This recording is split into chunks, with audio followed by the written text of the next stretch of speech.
Boa noite, uma live aqui no meu mural de Facebook e também na minha conta de Instagram. São 10h31 da noite em Portugal continental, nos Estados Unidos, na costa leste, de onde nos acompanham sempre algumas pessoas, alguns amigos queridos. São 5h32 da tarde, 5h32 p.m. E também horário de Brasília, são 19h32, também de onde nos seguem sempre algumas pessoas da zona de Recife. Então, muito boa noite, de novo, esta é mais uma live e esta noite eu vou falar do tema anunciado que é, deixem-me só ir aqui, o tema anunciado esta noite é: às vezes o sexo adoece as pessoas. Vamos fazer uma incursão por alguns conceitos muito importantes da psicanálise, no que tem a ver com a sexualidade, talvez desfazer alguns mitos, reentender algumas coisas e talvez, quem sabe, no final sairmos daqui um pouco mais elucidados. Bom, eu quero só dar as boas-vindas a quem já foi falando no Facebook. O Diogo Sousa, boa noite, amigo e professor Luís, cá estamos esperando, muito obrigado, Diogo Sousa, e a esposa Meninha. Também o meu querido amigo Tony Silveira, de Quebec, no Canadá, muito obrigado por teres vindo, Tony, é um meu prazer, uma honra. Também a Sónia dos Santos, diz boa noite, Dr. Luís, e a todos os participantes, boa noite. Também a Jane Teixeira diz olá, boa noite, boa noite. E pronto, estamos aqui, também a Dona Maria de Olinda diz olá, boa noite, amigo, já não estava aqui faz muito tempo, é verdade, já lhe marquei várias faltas. Muito bem, eu quero só dizer que quem está no Facebook está aqui nesta câmara e quem está no Instagram está aqui nesta câmara, tá bom? Muito bem, se porventura vir esta live mais tarde no YouTube, então por favor subscreva o canal, ponha um like, comente e espalhe o meu canal para outras pessoas. Eu gostava muito que todos vocês que me assistem aqui estivessem também, subscrevessem o meu canal. Eu quero só lembrar que eu comecei a semana passada e vou entregar no final de semana mais um vídeo, o segundo, deste programa que eu estou a chamar de Detox da Alma. São 12 vídeos que eu estou a enviar gratuitamente, um vídeo por semana, 12 semanas, que vai da primeira semana de janeiro até à última semana de março, 12 temas que ajudam a fazer uma desintoxicação, se quisermos, daqueles restos emocionais que porventura atrapalham a nossa vida emocional. Então são 12 temas, eu já enviei o primeiro na semana passada, e se porventura você gostava de receber, eu vou pôr aqui, é gratuito, vou pôr aqui no Facebook, acabei de pôr nos comentários no Facebook o link para você preencher, abrir o link, preencher, enviar e depois receberá então o vídeo semanal. Aqui no Instagram, quem estiver a assistir, se porventura quiser receber, não se inscreveu, pode mandar mensagem aqui pelas mensagens do Instagram e eu farei o necessário para você receber também. Muito bom. Bem, então vamos ao que me interessa esta noite. E eu quero entrar no meu tema desde já, e é o seguinte: quando nós falamos de sexualidade, nós temos de separar dois campos, duas ideias distintas. Uma coisa é a sexualidade e outra coisa é a genitalidade. genitalidade vem de genital, genitalia, dos órgãos sexuais, genitais, masculinos ou femininos.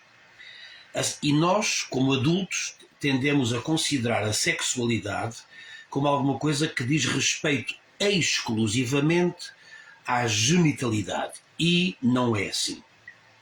Começou-se a perceber, através da psicanálise, da experiência em análise e do que se foi descobrindo e que se foi escrevendo, que a sexualidade, de resto, a energia sexual, que na psicanálise chamamos de energia libidinal, é a energia psíquica do sujeito, do indivíduo, e com a qual o bebê já nasce.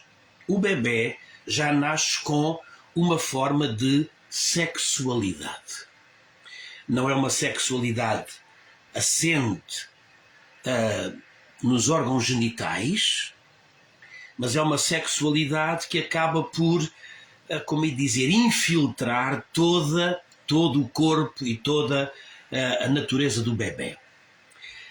Como é que nós sabemos isto? Ora, é evidente que, por exemplo, quando o bebê está a mamar no peito da mãe, não está só a fazer por necessidade de alimentação, está a fazer também por prazer. Quando o bebê chupa na chupeta, está ali o que há ali uma relação de prazer.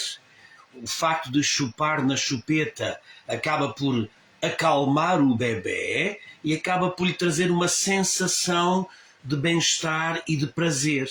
Ora, esse prazer, esse bem-estar, tem a ver com a energia do bebê e é sexual exatamente por conta de produzir um nível de prazer. Quando um bebê é acariciado, por exemplo, na mudança das fraldas, o pai ou a mãe limpa o bebê, lava, põe creme, põe óleo,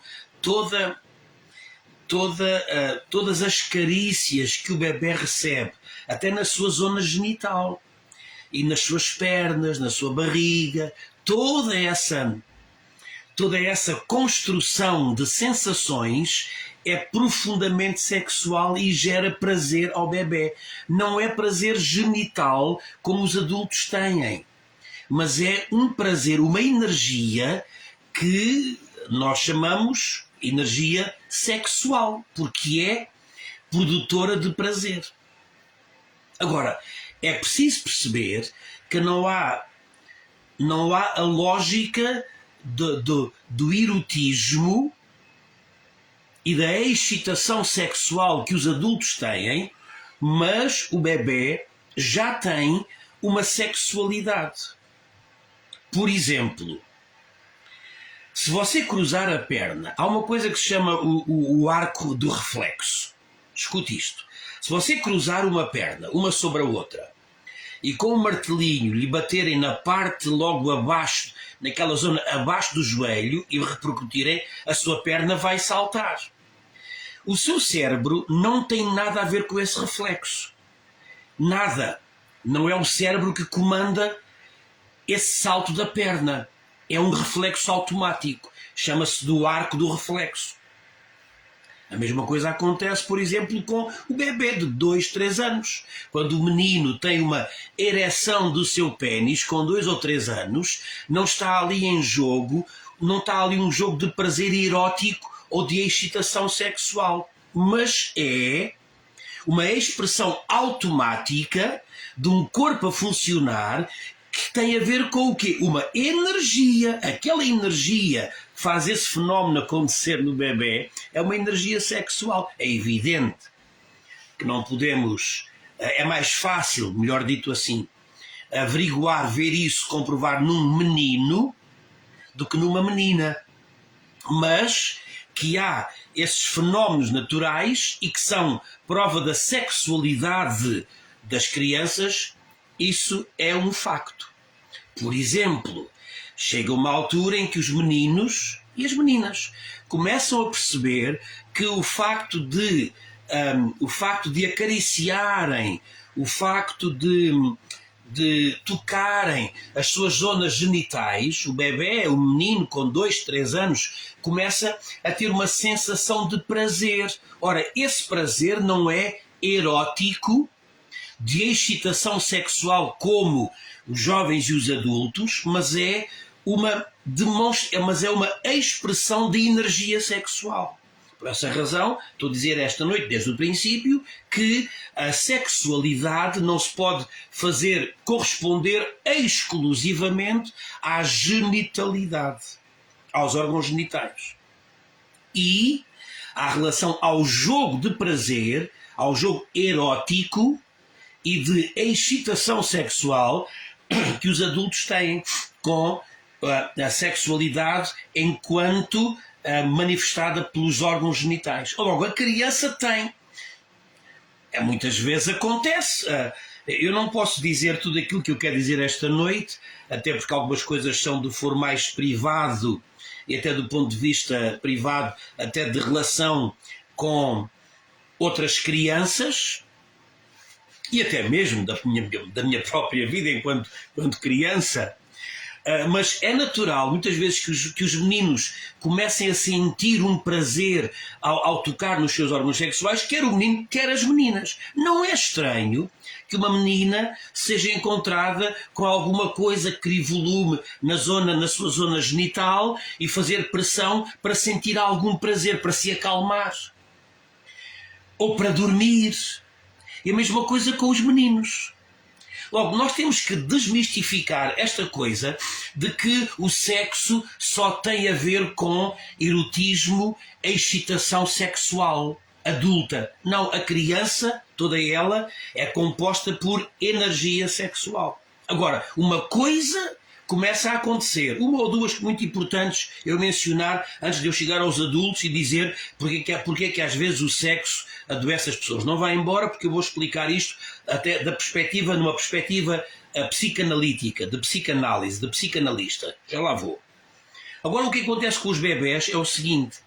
Acontece que muitas vezes, quando os bebés têm esses comportamentos, não é estranho dizer coisas que talvez vocês acham um pouco bizarro dizer, mas acontece todos os dias. Às vezes um menino com 2, 3 anos, quando tem uma ereção do seu pênis, vai todo contente, vai mostrar ao pai ou à mãe, porque é uma coisa nova e é uma coisa que não lhe causa dor nem desconforto, e muitas vezes os pais e os avós, estou a falar para pais esta noite e também para avós, muitas vezes têm uma atitude que vai criar pequenos traumatismos na criança.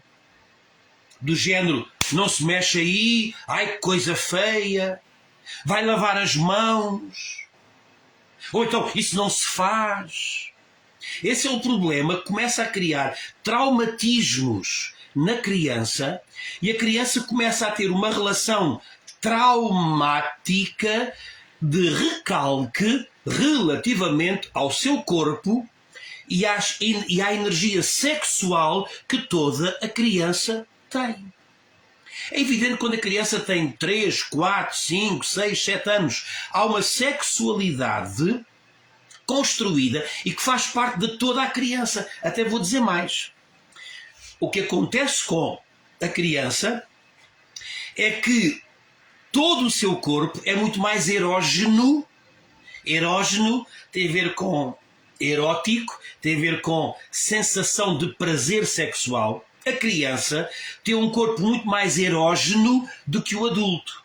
E agora vou começar a entrar no tema desta noite. Às vezes o sexo adoece as pessoas. O que é que acontece com a criança? Tudo é muito mais sensível, a criança é muito mais sensível ao toque. É muito mais sensível às carícias. E todo o corpo do bebê acaba por ter uma grande energia sexual e é muito erógeno. Acontece que, quando há uma transição para a puberdade, há uma mudança completa na forma da energia sexual ser percebida e ser expressa. Imagine que o bebê Eu já dei este exemplo várias vezes, mas imagine, eu tenho aqui a minha caneca com café, eu tenho aqui a minha secretária. Imagine que eu agora derramava esta caneca, o café, aqui sobre a mesa, sobre a minha secretária.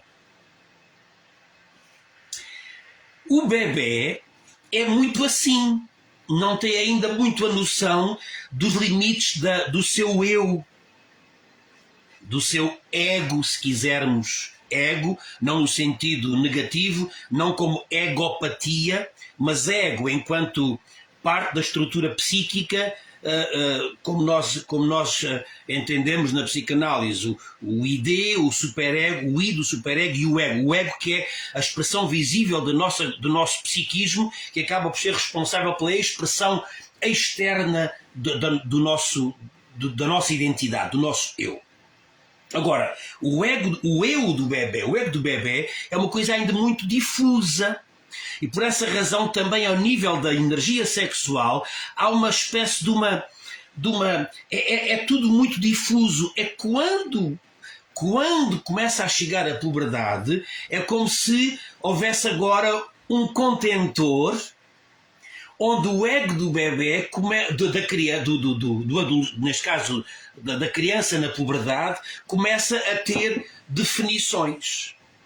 Então aí começa a haver um processo muito importante que Freud nos explicou, que é o seguinte: há digamos, de uma sexualidade, porque os bebés, os meninos, acabam por conseguir ter prazer, digamos, nas suas relações interpessoais, não é? E com energia sexual mesmo indefinidamente, porque o bebê não tem as noções como nós temos de sexualidade, de género, masculino, feminino. Não existe no bebê, isso não existe. O bebê não sabe que é menino. Quando começa a perceber que a sua constituição física é diferente da menina, e quando a menina começa a entrar num processo já falámos disso, de um certo processo, um sentimento de perda, porque não tem algo que o menino tem, é? E o menino começa a entrar numa atitude de onipotência, porque o falo acaba por ser exatamente o órgão que dá completude ao menino. O menino acha-se completo e a menina não. Agora, por essa razão, não há, até começar a haver esta noção, não há ainda uma grande noção de sexualidade do ponto de vista da genitalidade. E mesmo até quando existe essa compreensão da diferença física, anatómica entre o menino e a menina, ainda não é com a componente erótica que o jovem na puberdade e na adolescência e na vida adulta vai ter. Agora, acontece o seguinte: quando chega à puberdade, começa a haver um direcionamento da identidade sexual.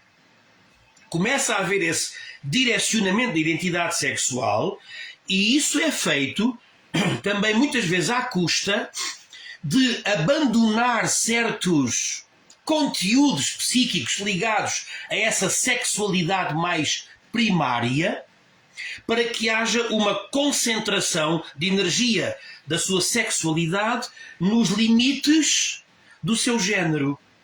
O menino entende-se como menino, o jovem entende-se como jovem, então a menina entende-se como menina, como moça, como jovem, dentro dos próprios limites que o género produz. Não é? Um rapaz sente-se rapaz. Uma moça sente-se moça. Eu estou a dizer moça para não dizer a palavra que nós usamos para feminino de rapaz, que para os meus amigos no Brasil é uma grande ofensa. Por isso falaremos então de moça. O rapaz entende-se como rapaz, a moça entende-se como moça, e por vezes na definição dessa identidade sexual que vai depois dar lugar à construção do erotismo e da genitalidade, da expressão sexual, agora através dos órgãos genitais, acontece muitas vezes com perda de alguns conteúdos da energia sexual que existia na criança. O que é que Freud descobriu em análise com os seus pacientes? Descobriu que, quando chega à fase adulta, acontece uma coisa frequentemente. O que é que eu digo o que é que quer dizer quando eu digo que o sexo adoece as pessoas? É exatamente quando, ao entrar nesta fase da puberdade, adolescência e fase adulta, há alguns registros de energia sexual que foi deixada atrás, reprimida, recalcada. Imagine, por exemplo, a criança que é envergonhada. Imagina a criança está com os irmãos na banheira a tomar banho, imagine 2 ou 3 meninos, o menino e meninas, e o menino tem alguma demonstração, por exemplo, de ereção, que pode acontecer muitas vezes, no próprio banho, com a água quente. Então pode haver um certo gozo, uma certa vergonha que fica associada a esse facto, e tudo isto, ou então, como eu já disse, a mãe ou o pai, o avô que diz não se mexe aí porque isso é feio, não se mexe aí porque é sujo, vai já lavar as mãos, ai, coisa feia, tapa, esconde. Este tipo de conversa que os avós e os pais só estão a criar, quando fazem, só estão a criar traumatismos na criança, é uma coisa horrível. Depois, estes conteúdos que vão criar um recalque da energia sexual. Quando a criança chega à puberdade e à juventude e à fase adulta, traz consigo uma série de recalques, fixações sexuais não resolvidas e porventura traumáticas, resultante de experiências dessas na infância. Quando é que o sexo adoece na fase adulta? É exatamente quando esses recalques do passado começam a aparecer como sintomas de sofrimentos na fase adulta. Por exemplo, eu vou ser claro, que é para não ficar nada por dizer. Espero que estejam todos sentados. Por exemplo, uma relação, digamos, não pacífica, não tranquila, com a sexualidade, que leva, por exemplo, homens e também mulheres a necessitar de relações sexuais extraconjugais. Há homens que só se satisfazem do ponto de vista sexual com relações sexuais com outras pessoas que não a sua parceira sexual.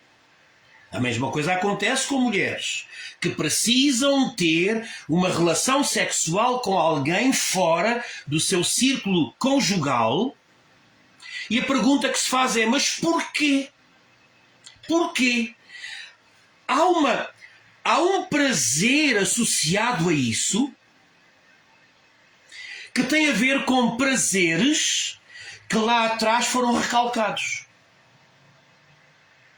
Energia que lá atrás foi recalcada. Então a pessoa chega à fase adulta e faz aquilo que eu acabei de dizer. A pessoa sabe que está a estragar o casamento, está a estragar a vida, a pessoa está a estragar tudo, mas a necessidade desse prazer sexual tem a ver com...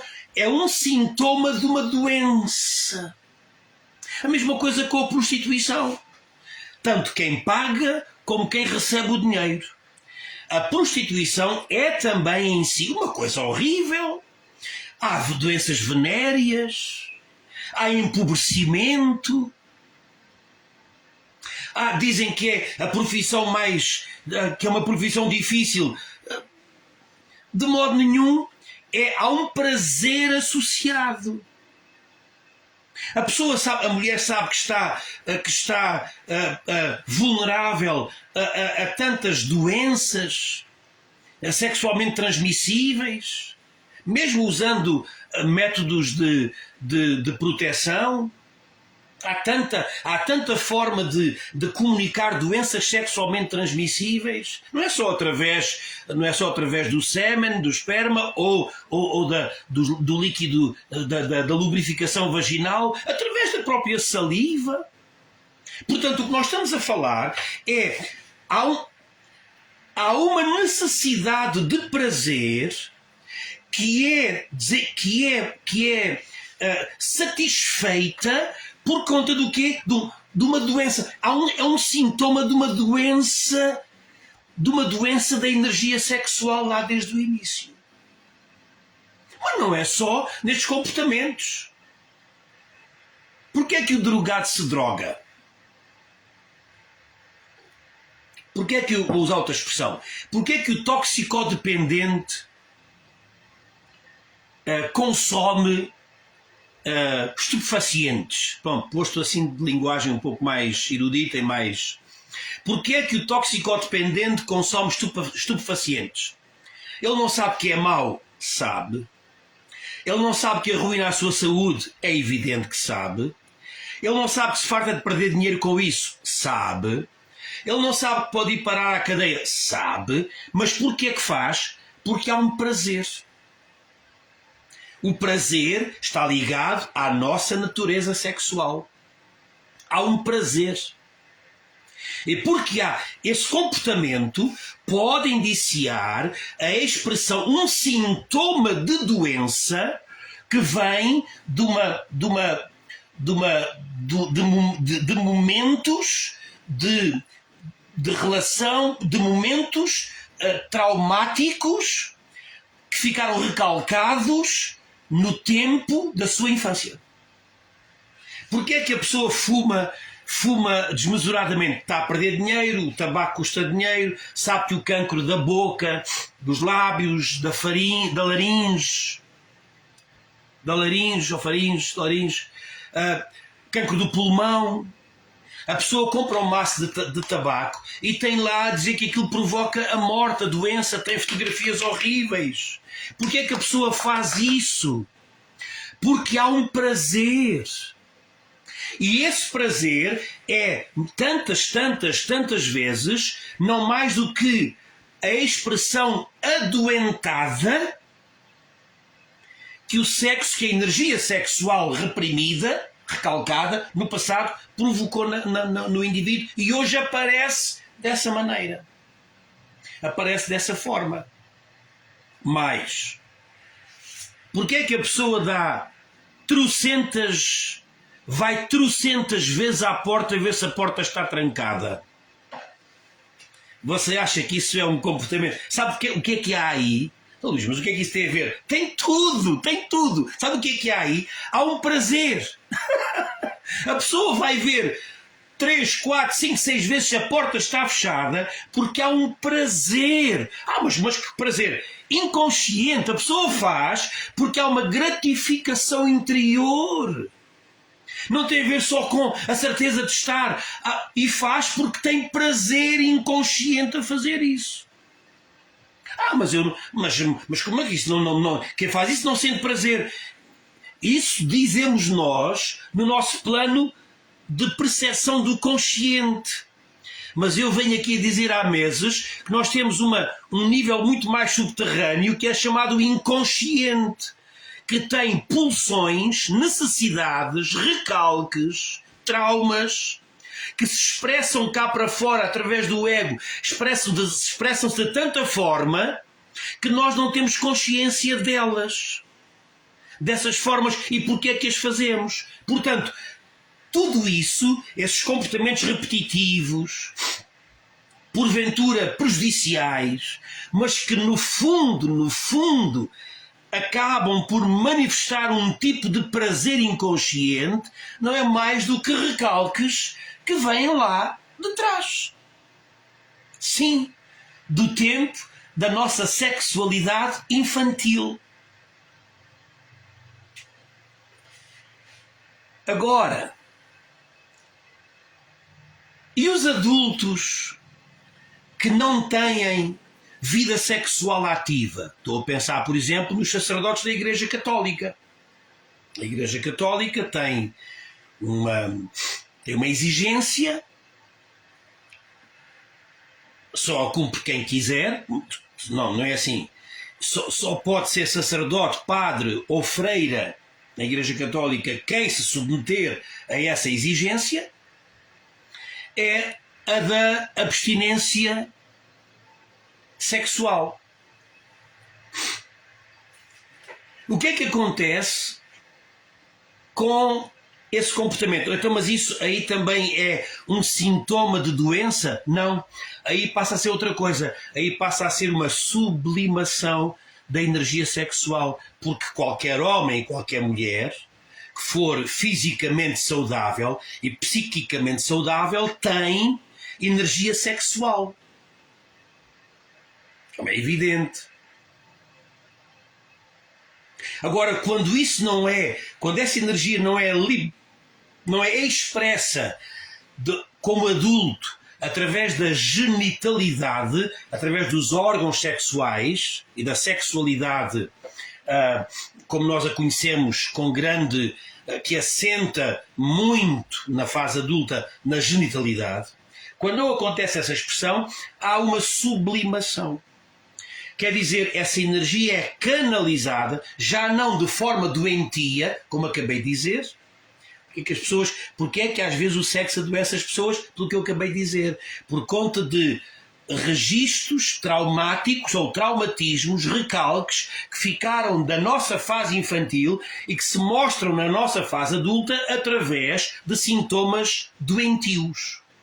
Mas quando a pessoa por vontade própria, faz uma supressão da sua sexualidade, pode canalizar essa energia para outras atividades. Mas não é só com os sacerdotes, e não é só com os padres e com as freiras. Eu conheço muito boa gente que, não tendo uma vida sexual satisfatória,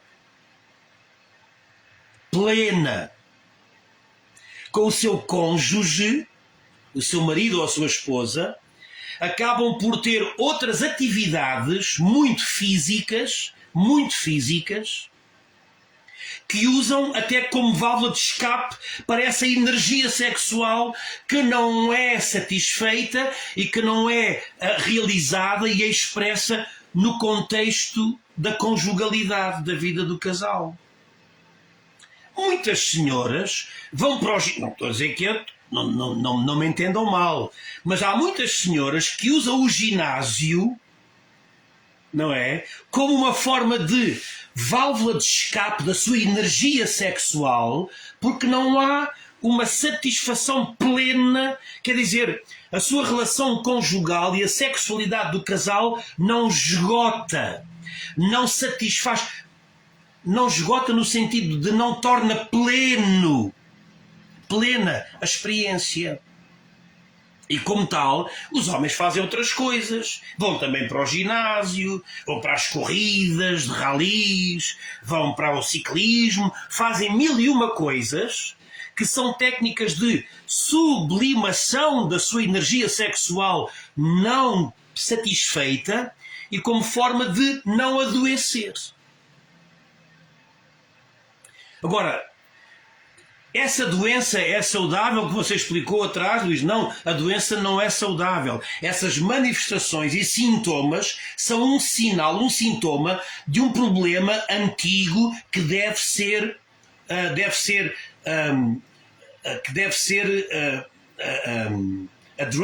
em inglês. Está-me a faltar a palavra em português. Deve ser addressed. Isto não é vaidade, desculpem lá. Deve ser abordado, digamos assim, deve ser tratado, ok? Então esse sintoma é resultado, essa doença, como eu acabei de explicar há pouco, esses comportamentos, é sintoma de uma doença anterior que deve ser tratada, que deve ser resolvida. A sublimação é a mesma coisa. A sublimação é uma forma de substituição. Também deve ser tratado, sim, deve ser tratado. É por essa razão que é muito importante a terapia de casal. E a terapia de casal é sempre feita com o casal, não com uma das partes só. Muitas vezes, sabe o que acontece com os homens? Vou explicar. As senhoras ficam mais sensíveis à necessidade de terapia, por exemplo, de casal. que tem a ver com comunicação entre si, expressão dos afetos, das emoções.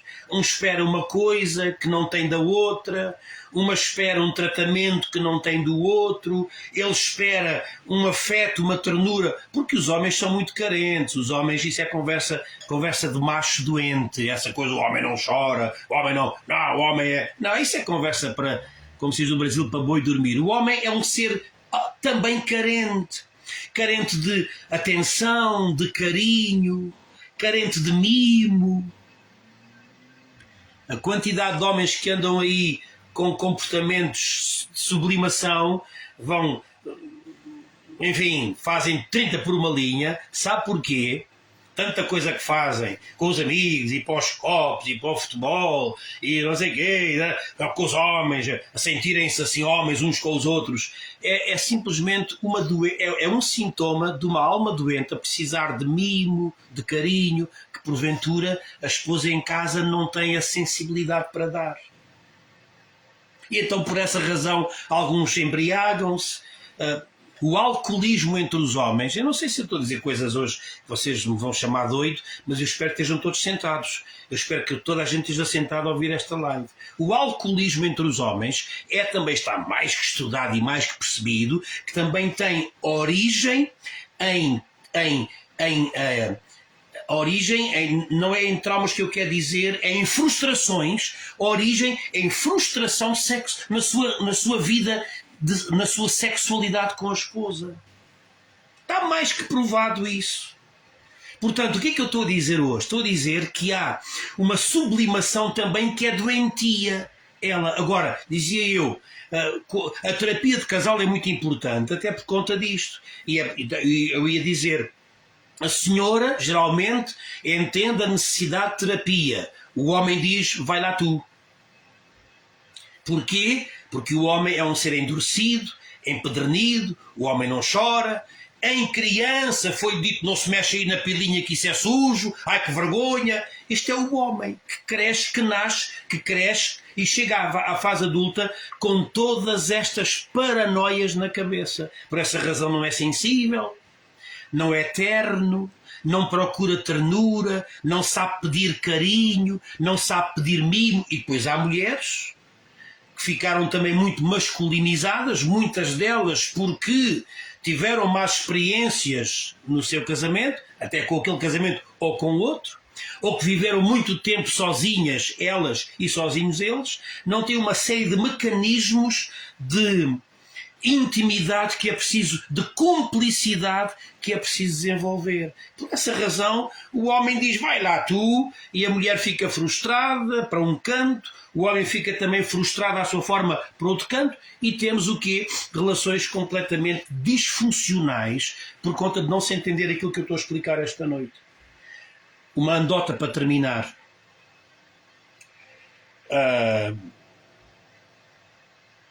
A senhora foi com o marido ao psicólogo.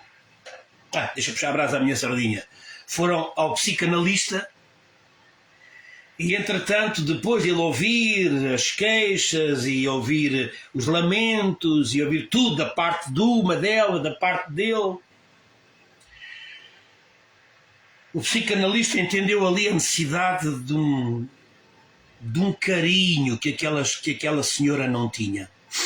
Então disse assim à senhora, olhe, não, disse assim ao marido, olhe, a sua esposa tem de ouvir pelo menos 3 vezes por semana, pelo menos 3 vezes por semana, tem de ouvir coisas como, tu és a luz dos meus olhos, és a força da minha vida, tu és o bater do meu coração, tu és o doce da minha boca, tu és o perfume que me eleva, tu arrebatas-me por inteiro. A sua esposa tem de ouvir isto, homem, 3 vezes por semana, pelo menos. Ele diz assim, pronto Maria, vens aqui ao senhor doutor às segundas, quartas e sextas que é para ouvires isso. Então, infelizmente, é neste registro, isto é uma caricatura, mas é exatamente o que se passa.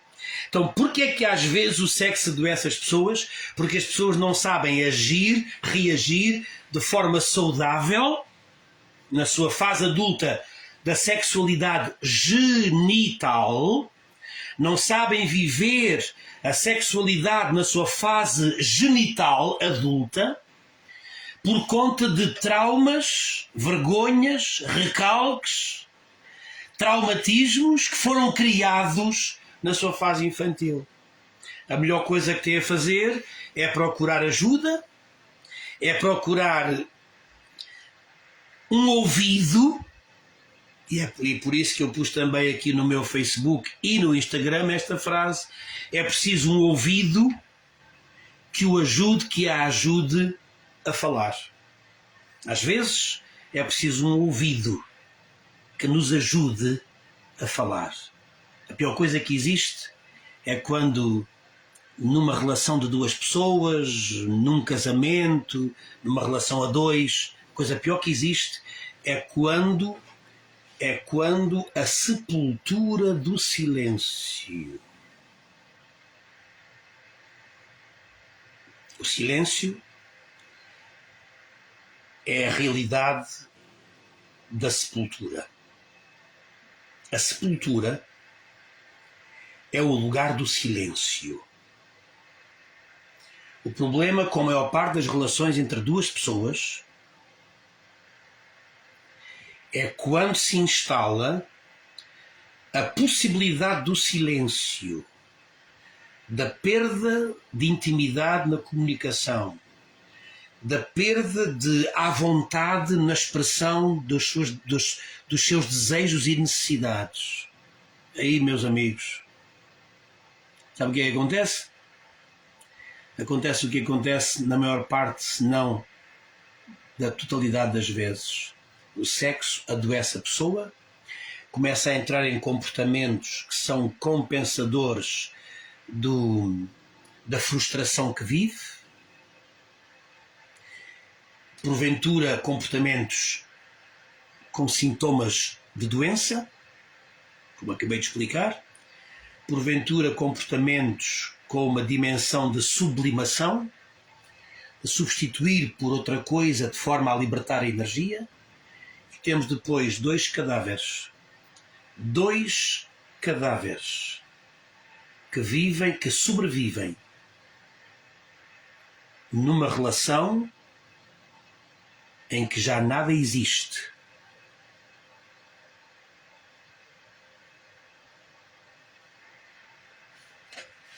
E só existe a fachada, só existe a ida aos jantares, às festas, toda essa visibilidade mentirosa. Acontece em todos os domínios. Acontece com os casamentos das pessoas do seu local de trabalho, acontece com os casamentos dos seus amigos mais íntimos, acontece com os casamentos das pessoas que vão à igreja. Quantas vezes tudo isso não são mecanismos que mostram o sintoma de uma doença ou a tentativa de uma sublimação. Fico por aqui esta noite. Obrigado por terem vindo. Esta live trouxe coisas que eu reputo por muito importantes. Agradecia que quem está no Facebook pusesse aí um gosto, por favor, no Facebook. Olha, um gosto. Também no Instagram, algumas pessoas aí estão também. Também se você está a ouvir e a ver, chegou mais tarde. No final eu vou deixar aqui ainda hoje, aqui no Instagram vou deixar esta live, para você poder voltar atrás e ouvir, porque eu disse hoje coisas que são, reputo, de importantes. E pronto, assim ficamos por aqui esta noite. De volta quem está no YouTube, por favor não esqueça de partilhar o link do meu canal, subscrever e ajudar na divulgação dos conteúdos. Bom, eu vou dar 2 ou 3 minutos a quem quiser despedir-se. A Cândida Baião disse muito bom este bocadinho, obrigado professor. Disse mais qualquer coisa que eu tenho que... Ok, boa noite para todos, muito bem, muito obrigado Cândida. Também a Sónia dos Santos disse gostei, boa noite a todos, Muito obrigado.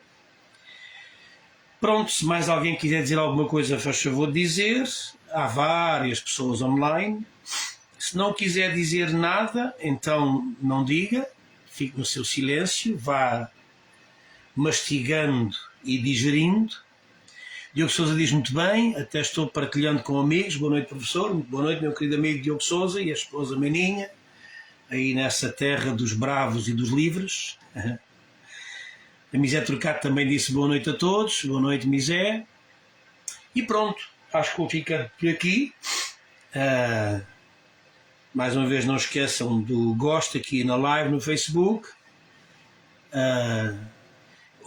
Meu querido Miguel Arcanjo aqui no Instagram. Um abraço, meu querido Luís Melancia, diz ele. Um abraço, meu querido Miguel Arcanjo. A gente vê-se aí um dia desses, mais brevemente